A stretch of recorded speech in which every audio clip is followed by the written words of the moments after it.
किया इनकी आज्ञा महामाता ने, तो उन्होंने कहा हमने नहीं किया था, तो उनको आशीर्वाद दे दिया कि जाओ जगत में तुम्हारे लोग पूजा करें। भाई ये इतनी बात है। काम तीनों का एक ही है, एक उत्पत्ति का, एक प्रलय का, एक पालन का।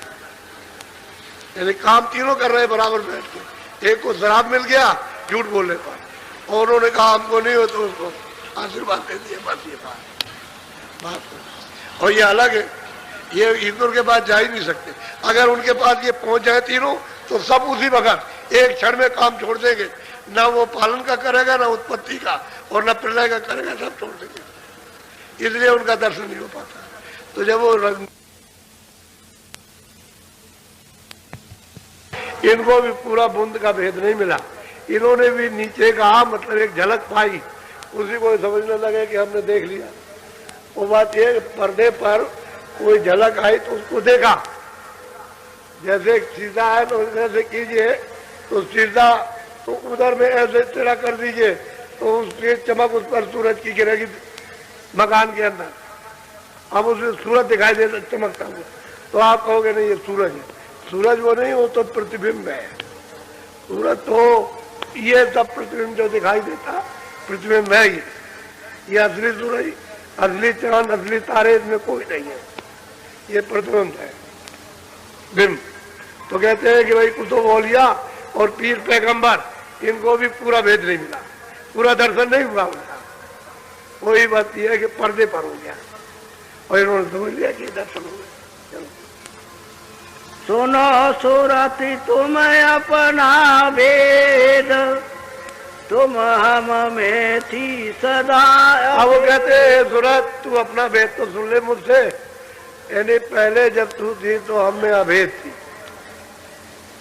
मुझ में लय थी, मुझ में तुझ में कोई अंतर नहीं था। वो सब ये महाराज कहते हैं कि वो जो अनामी जो पिया है प्यू, जब वहां पहुंच गए वो दर्शन हुआ, तो वो कहते हैं कि प्यू हम एक, यानी हम और पिया एक। एक कहते कोई जरा भी फर्क नहीं। अब वो कहते हैं कि नहीं, तुम जब थी तो हमें अभेद थी, कोई भेदभाव नहीं था,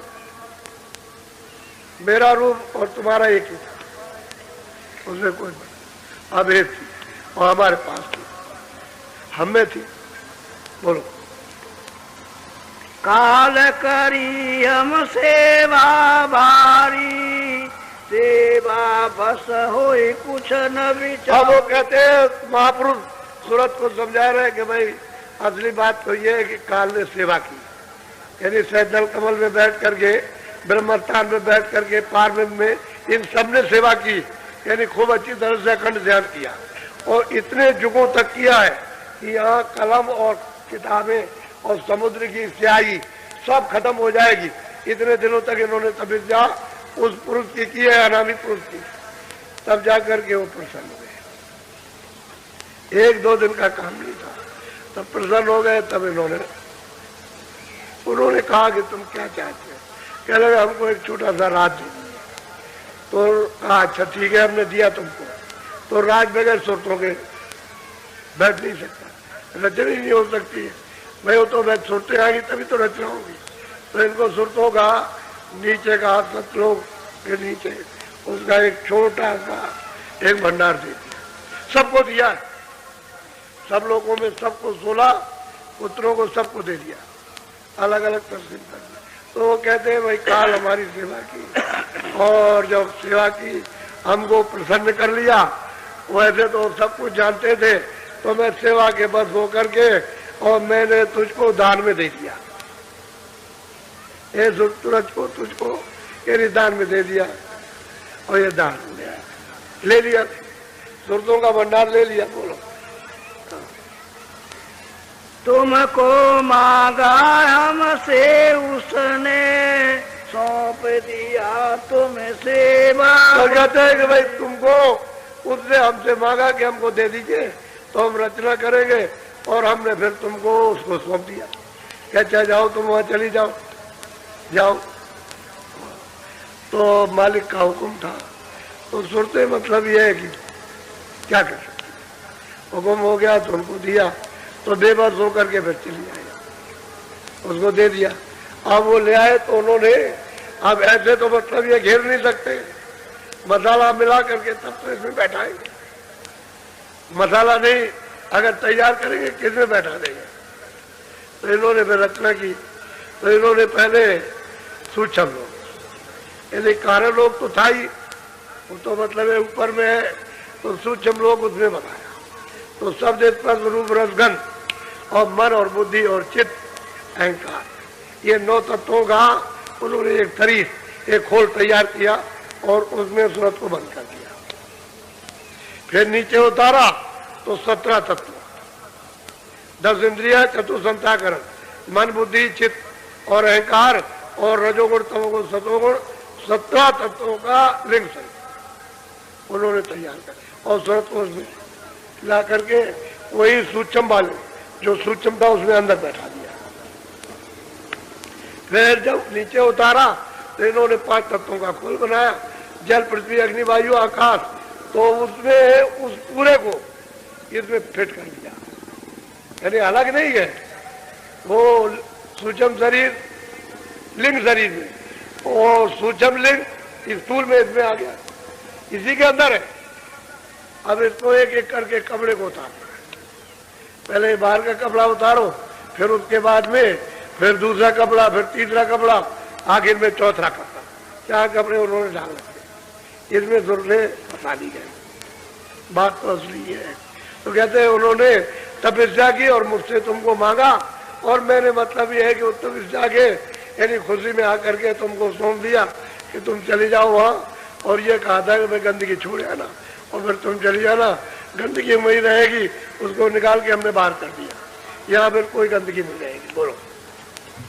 काल लाई तन मन को घेरा, दुख सुख पाया तुम बहु तेरा। अब वो कहते हैं महापुरुष के सूरत जब मांग करके तुमको ले आया यहाँ आकर के, तो यहाँ नीचे मृतलोक में उतारा, तो उसमें मतलब ये है कि ये मसाले का ये पिंड बना करके और उसमें बंद कर दिया, ये तन और इंद्रियों इसमें बंद कर दिया, और तुमको फिर अपना उसने कानून सुना दिया, इसमें बदला दिया और घेर के रखा कि हमारा ये कानून डुकी पीट दी कि जो भी पाप पुण्य करेगा अपनी इच्छा से मर्जी से, हमारी तरफ से कोई हुक्म नहीं है, हमने तो बना दिया ये पाप ये पुण्य जो करेगा अपना अपना भोगेगा।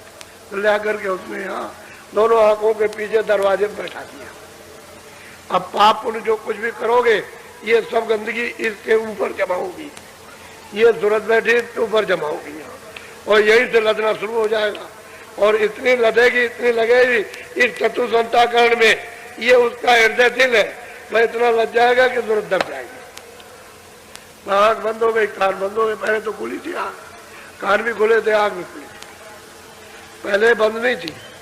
जब कर्मों का नियम नहीं बना था, अधिकार नहीं दिया था, तो आँख भी खुली थी, कान भी खुले थे, और रोज देखते थे, रोज जाते थे, और कितनी सूरतें वापस लौट गई थी। लेकिन बीच में जो झगड़ा लगा दिया, अब यही से रुकावट हो गई। क्या तलाशी दो तुमने क्या किया, कितना तुम्हारे पास पाप है और कितना पुण्य है, तो इधर से निकाल के ले गए, वहाँ तलाशी नहीं, तो आपके पास पाप भी निकलेगा पुण्य भी। तो उन्होंने कहा चलो जेल खाने, बस फिर ले गया जेल खाने, फिर बंद करेगा जाकर। वो तो उधर देखने ले जाने वाले तो प्रकाश में बैठे, तुम ही अकेले अंधेरे में हो, वो जो ले जाएंगे ले आएंगे अंधेरे में, वो तो रोशनी में बैठे हुए, लेकिन तुम समझते हो जो हम कर रहे हैं वो नहीं देख रहे। दुख में देखा हमको जब ही दया उठी हम आए तब। कहते जब हमने तुमको जब यहाँ मृतलोक में जब दुखी देख, क्योंकि गुप्त संतों ने जब पूरा संदेशा दिया कि वहाँ जीव रो रहे तड़प रहे और इस तरह से चिल्ला रहे, कोई नहीं सुनता, काटे जा रहे, ये है नरकों में जा रहे, तो कहते हैं कि फिर हम तुम्हारे प्रति दया गए, तो फिर हम फिर यहाँ आए तुमको ले जाने के लिए, तभी तो उपदेश किया कि दया आ गई।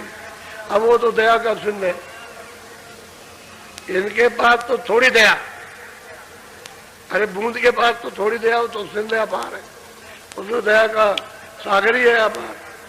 तो कहते हैं तुम्हारे प्रति दया हुई, तो हम आए हैं तुमको ले जाने के लिए, चलो हमारे साथ, हम चलो घर में पहुंचा देंगे। साफ साफ सब प्रश्न का उत्तर हो गया, सब दे दिया, कोई बकाया नहीं छोड़ा, सब दे दिया कि आप कहाँ रहते हैं, आप कैसे हमको भेजा, ये कैसे किया, वो कैसे किया, कौन ले आया, हमको क्यों बताया, यहाँ तन में क्यों डाला, सब बता दिया, सब प्रश्न का उत्तर। और शास्त्रों में कोई चीज नहीं मिलेगी ये सिवाय शस्त्रों के बाद और किसी के बाद में लेने वाली नहीं कुछ भी। बोलो अब मतलब ये कि हम आए तुमको जगाने के लिए, तो ले चलना चाहते हैं, ऐसे कैसे चलेंगे, हमें कोई रास्ता रास्ता है कि नहीं है, अगर रास्ता रहेगा तो जाएंगे और रास्ता नहीं रहेगा तो ऐसे किधर कैसे चले जाएंगे। तो वो बता रहे, सुनिए जरा, बोलो।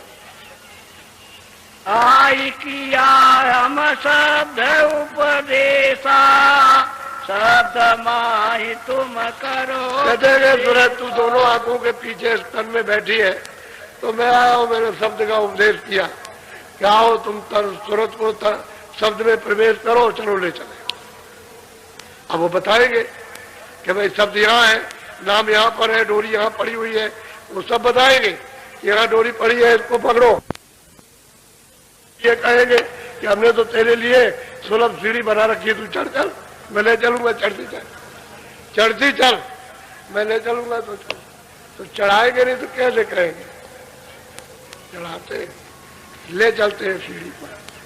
तो कहते हैं हमने शब्द का उपदेश, नाम का उपदेश आकर के हमने किया कि और कुछ नहीं, सुलभ है, सीधा है, सहज है कलयुग में कि सूरज को नाम के साथ में प्रवेश करना, नाम से जोड़ दो, उसमें ले करो, चलो घर में चलो।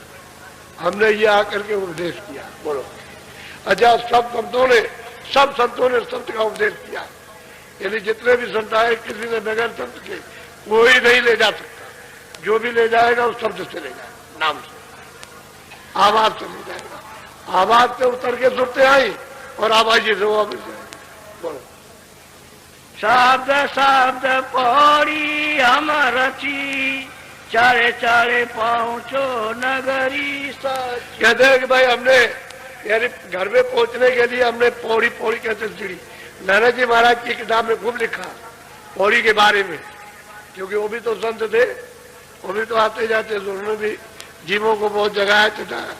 कहते हैं हमने पौड़ी रची, सीढ़ी बनाई है ऊपर चढ़ने की, गगन में आकाश में जाने के लिए। आकाश में ऐसे थोड़ी चढ़ जाओगे, वो तो सीढ़ी है, सीढ़ी चढ़ो तो नाम को पकड़ो, एक स्थान पर दूसरा नाम, तो दूसरे स्थान पर तीसरा नाम, तीसरी आवाज, तीसरा बाजा तो चौथे पर। कहते हमने पौड़ी बना रखी सीढ़ी, उसमें धीरे से चढ़ चलो, नाम की डोरी पकड़ कर, और पीछे से हम तुमको लेते चले, कोई तकलीफ नहीं होगी, चल चलो।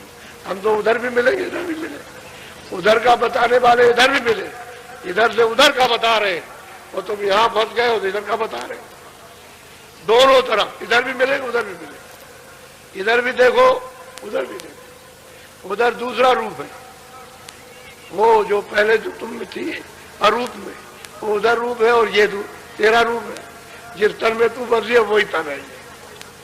चलो ले चलेंगे बस।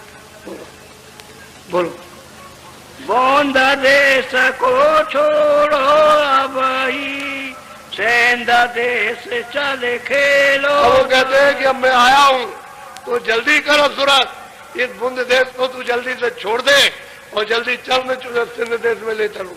वो सिंध आगम है, अपार है, वहां चल। वो गोस्वामी महाराज कहते हैं जब हम चढ़ करके गए और जब सतलोक में पहुंचे तो एकदम जोश में क्षय हो गए, एकदम से लय हो गए, यानी सिंध ही का रूप हो गया, सिंध हो गए। गोस्वामी महाराज कहते हैं, वो अपनी वाणी में उन्होंने कहा कि मैं जब वहां पहुंचा तो उसमें लय हो गया, कितना अपार देश। बोलो बोंद देश तिरलोकी जानो, रचन मोर कव यहाँ पर। ये बुंद देश त्रिलोकी है और मिलोनी की रचना है, यहाँ मिलोनी हुई है, उसकी रचना मसाले की। उसमें सूरत को चेतन को जड़ में बांध लिया, जड़ चेतन